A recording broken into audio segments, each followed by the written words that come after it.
అందరికీ నమస్తే అండి. అరుణ్ శివ @ యూట్యూబ్ ఛానల్ స్వాగతం. నేను మీ కేఎస్వర ప్రసాద్.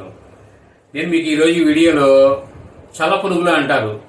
అది మనం గోధుమ పిండితో, మన ఇంట్లో ఉన్న రెడీగా ఉన్న గోధుమ పిండితోనే ఎలా చేసుకోవాలో చూద్దాము. ఒక పుల్లటి బాగా పులిసిన పెరుగు అనేది తీసుకోండి. ఒక కప్పు కానీ గ్లాస్ కానీ పెరుగు తీసుకుంటే దానికి 2 గ్లాసులు పిండి అనేది తీసుకోవాలండి. ముందుగా మీరు ఏం చేస్తారంటే ఒక గిన్నెలో పెరుగు అనేది ఒక కప్పు అనేది తీసుకోండి.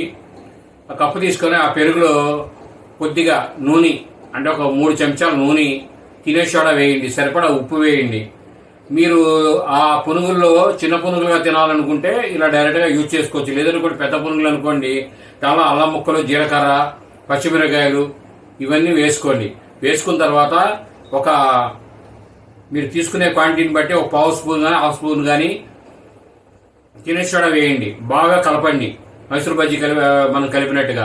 కలిపిన తర్వాత ఈ 2 కప్పుల గోధుమ పిండిని దానిలో బాగా కొంచెం టైట్గా కలుపుకోండి. టైట్గా కలిపి సుమారు ఒక గంటన్నర పైన నానబెట్టండి మూత పెట్టి.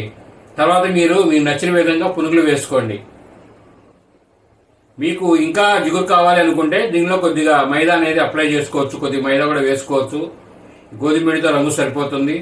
ఇది మేము చేస్తున్నామండి, మీరు కూడా ప్రయత్నం చేయండి, బాగుంటుంది, టేస్ట్గా ఉంటుంది.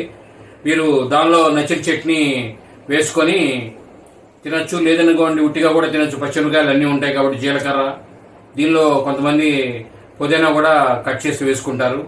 ఈ వీడియో మీరు పూర్తిగా చూసినందుకు ధన్యవాదాలు. మేము మరిన్ని వీడియోలు చేయడం కోసం లైక్ చేయండి, షేర్ చేయండి, తప్పకుండా సబ్స్క్రైబ్ చేసుకోండి. థ్యాంక్ యూ మీరంతా.